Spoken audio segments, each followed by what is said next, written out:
Afternoon, Darcy from No Limits. Got nominated by Matt to do the ISO walkthrough of my vehicle. So, start with it's a 2010 RC Colorado turbo diesel, 3 litre, the Ford JJ1 Isuzu engine in it. So it's pretty much bulletproof. The only thing it's got done to it, like engine-wise, is probably a 3-inch exhaust. It helps it breathe better. It's only done yesterday, and it's got a safari snorkel which goes through just into the standard airbox at the moment. I will be looking to in future chip it and hopefully make a bit more power out of it. As per, it's an impulse blue color, which I looked for a long time to get it, so I'm quite happy with it, though I did put a dent in it when we went to Port Macquarie a couple months ago. Barwork, I've got an ARB Deluxe front bar, which has got 2 ARB IPF halogen spotlights on it, which is pretty good. Just a light bar which came with it, which is pretty old and it's pretty scratched. Like, I'll probably update it and maybe to a steady one. I'm running a carbon 12,000 pound winch in it, which is excellent, like really excellent. I can't fault it. With a GME 6.6 dBi aerial, running into a GME XRS hand unit. On the side, I've just got some custom made sliders. They were on there when I bought the car. They do the job. I'll be getting some different ones made up in future. And on the back, I've just got a Heyman Reese rear bar, which again is going to be changing as well. I'll get a full custom one made with like a full tire carrier which goes up over the top, which will be kind of fancy and kind of nice to look at. Other than that, it's pretty standard. In terms of bar work, I didn't want to do the brush rails. I'm not a big fan of brush rails. They stick out too far and I just don't really like them. Tires and wheels, I'm running a fuel vapor rim with a 0 offset, which has got a 265/70/17 on it. So I got a 17-inch rim because I just wanted something a little bit better with a hand-cooked Dynapro mud terrain tire on it, which I really like. I can't make them slip even when I try to, and they're really good on and off-road depending on what, and they're really good on sand as well, because they used to have really bad tires which didn't like being on sand at all. So I really like these ones. I really like the look of them as well. It's a safari snorkel like I talked about earlier.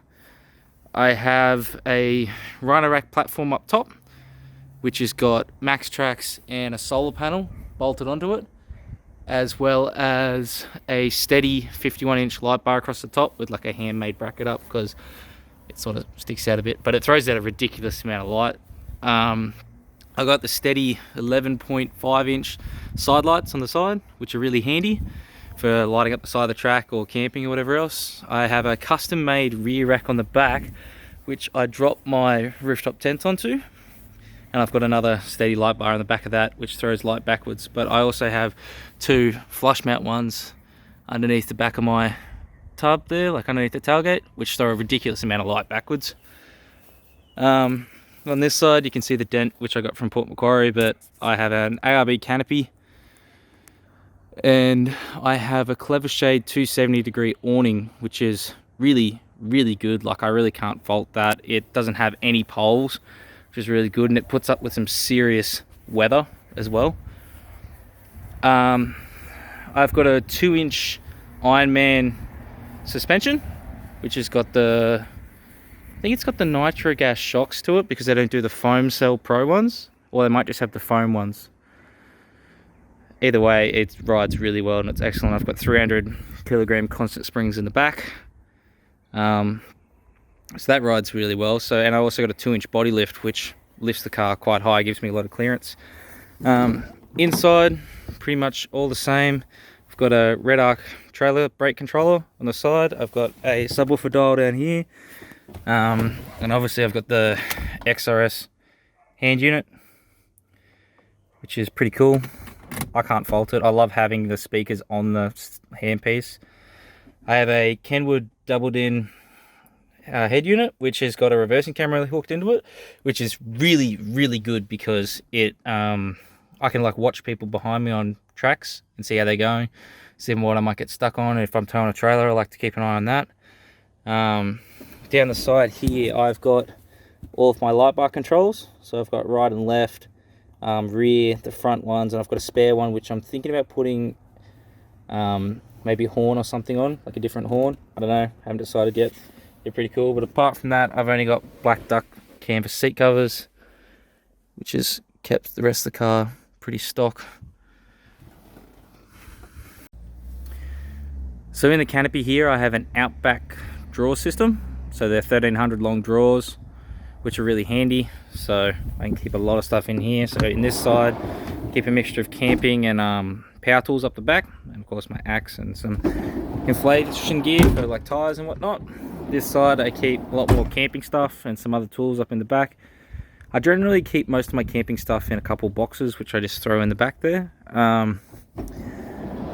In this wing kit, I've got my dual battery setup, which has got a SIG plug and a couple of USB things. My compressor and my lights and a couple other things run off these switches. Nothing too major. I've got my fire extinguisher mounted there. And on this wing kit, I've got a ARB tune compressor under here, which is obviously the plug there. But it's really handy and it's new as well, so I'm excited to use that. I may get lockers one day. I haven't really looked into it, but yeah, so I got the dual battery in the left and then the compressor in the right. So I think that's pretty much it. I don't really have anything else to add to this yet. I'd like to nominate Matt Ellison to show off his N80 Hilux. That's quite a special build. He's got a lot of time and effort spent in that. He's got some pretty cool tricks and gadgets that he can show us on that too. Cheers guys.